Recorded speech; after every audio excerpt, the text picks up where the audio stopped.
about you. Maybe you can identify with what I'm going to talk about.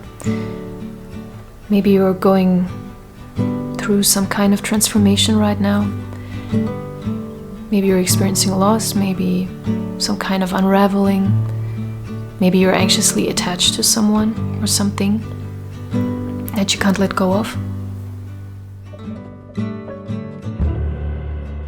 Like for me, I feel my life is testing me on so many levels right now at the same time, like reshaping me in so many ways.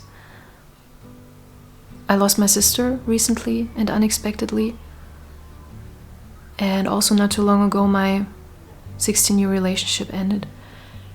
And ever since my sister passed away, which is like not even a month ago, I really feel like my anxious attachment patterns flared up in ways I didn't really expect.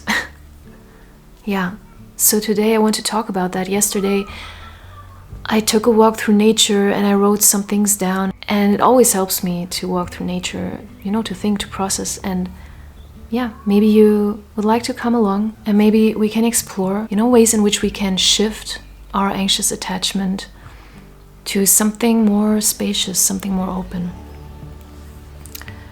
I won't be talking about any popular detachment methods in this video, because I think we don't need to detach from the thing or the person we're attached to.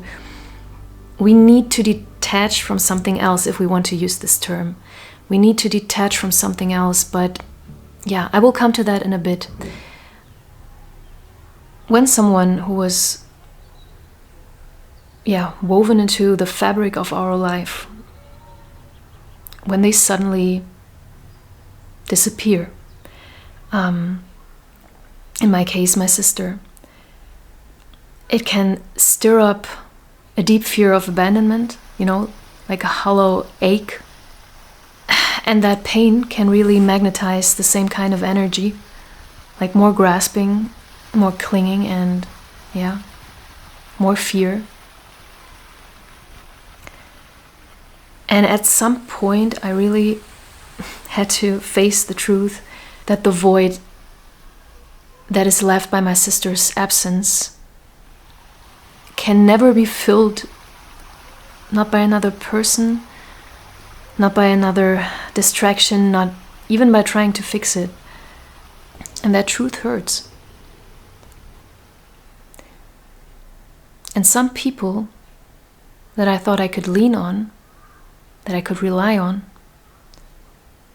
they suddenly disappeared when things got heavy. Yeah, and also in this space where I'm openly sharing my journey with its ups and downs, like very organically, because I'm a human being. Even here, I lost many subscribers due to that. And I get it, because grief is not easy content. It's not polished, it's not pretty, it's raw and real, but yeah.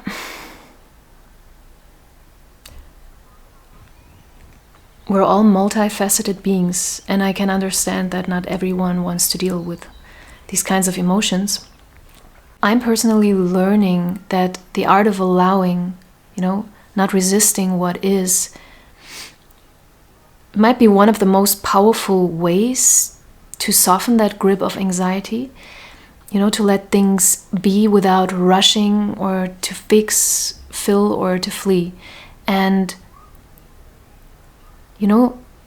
there comes a point in life when we realize that we can't always have what we want. We just can't, That's part of being human. And we do get attached to things, to dreams, and even more deeply to people, because attachment is part of our nature. It's just who we are. We don't enter this world detached. We're born connected, but also attached to our caregivers, without whom we couldn't survive. And as children, we love unconditionally, even if that love isn't always fully returned. We love unconditionally and we become deeply attached to those we depend on. No matter how they treat us, or how able able they are to be physically or emotionally available for us. Later, as we grow older and more independent, the more we develop clearer sense of self, the more we might begin to resent the ways in which our love, our need for unconditional love wasn't met. But still, there's a wound that remains, like a wound that we haven't been loved as fully or unconditionally as we would have needed. And yeah, maybe because our caregivers weren't able, or maybe because they weren't there, maybe because they passed away. There can be so many reasons, but if we don't recognize this wound, if we don't begin to consciously heal it, we might just find ourselves clinging to people or to things that just aren't good for us.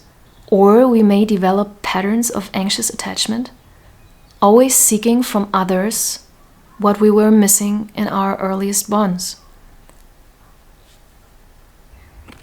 Now that my sister is gone, I have to face the hard truth. I can't call her anymore.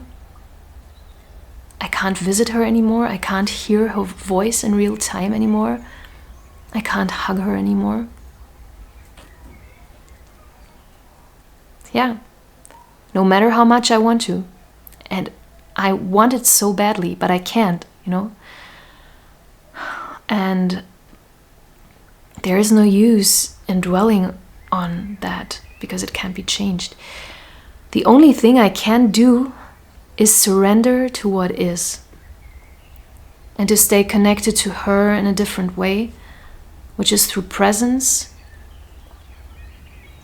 with her and with me, and by trusting that her consciousness still exists, that it always was there and that it always will be there, and that true connection with her can only be found within the present moment, not through memories alone, not through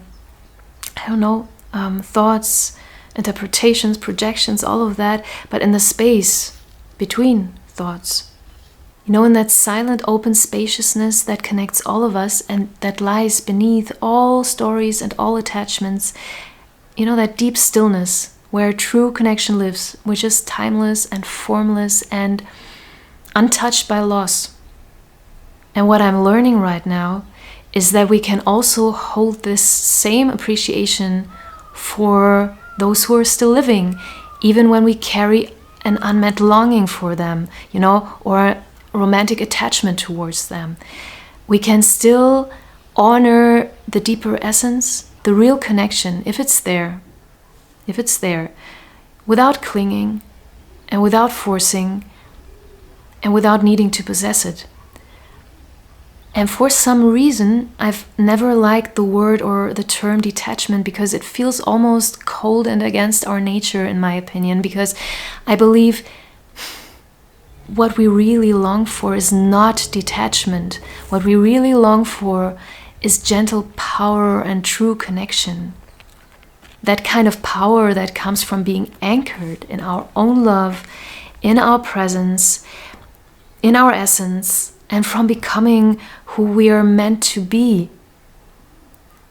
Evolving and thriving. And we can only thrive by allowing true connection, by appreciating, by being grateful for whatever the other brings into our life, even if what they may bring is pain, or even if they awaken something in us that feels like a longing or grief or kind of growth that we didn't ask for. And even if we feel the strong urge to detach, we need to understand that true release can only happen through deep connection with ourselves. If we don't gently face our inner wounds, if we don't begin to understand them and to develop compassion for them, we won't break this anxious cycle of anxious attachment. We just won't. We will stay in longing, we'll stay in limerence or in pain. or we'll just fool ourselves. And I know that this is just a YouTube video, but if you're watching this, I want this to be an impulse, not just for you, but also for myself, to become conscious again. Even if it's just for this moment.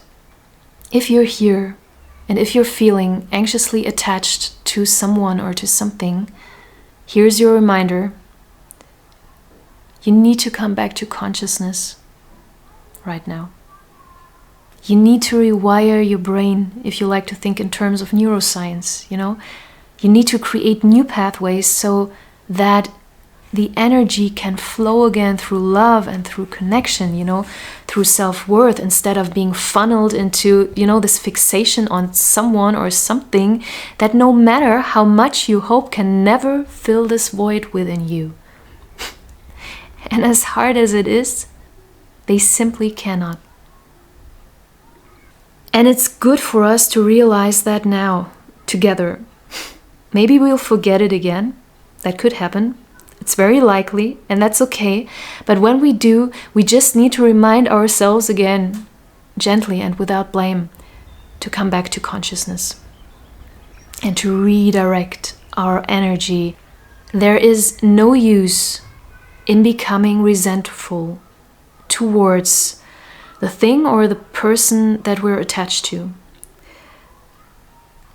It will keep us in a vicious cycle anyway. Instead, we really need to become aware of our projection.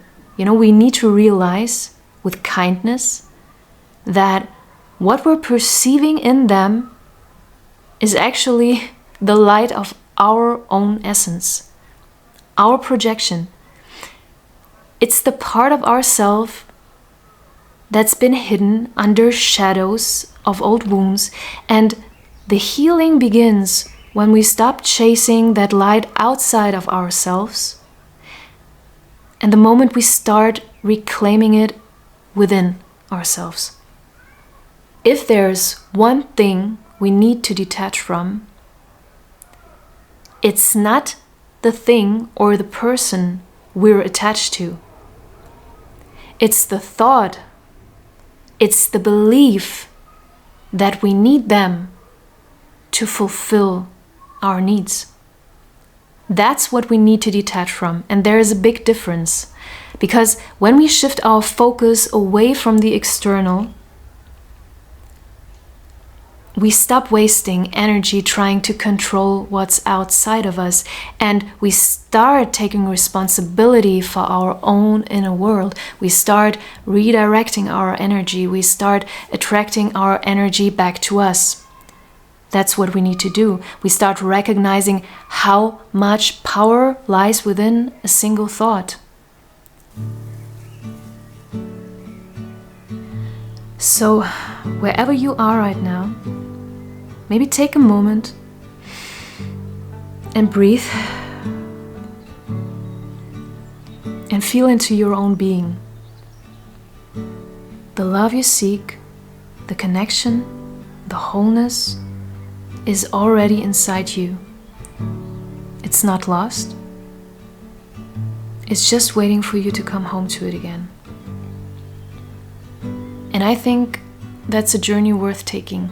You know, gently, slowly, one breath at a time. So thank you for keeping me company.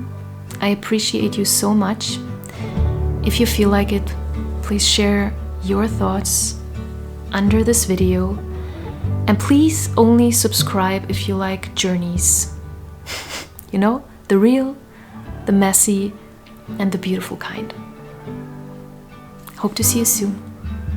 Bye bye.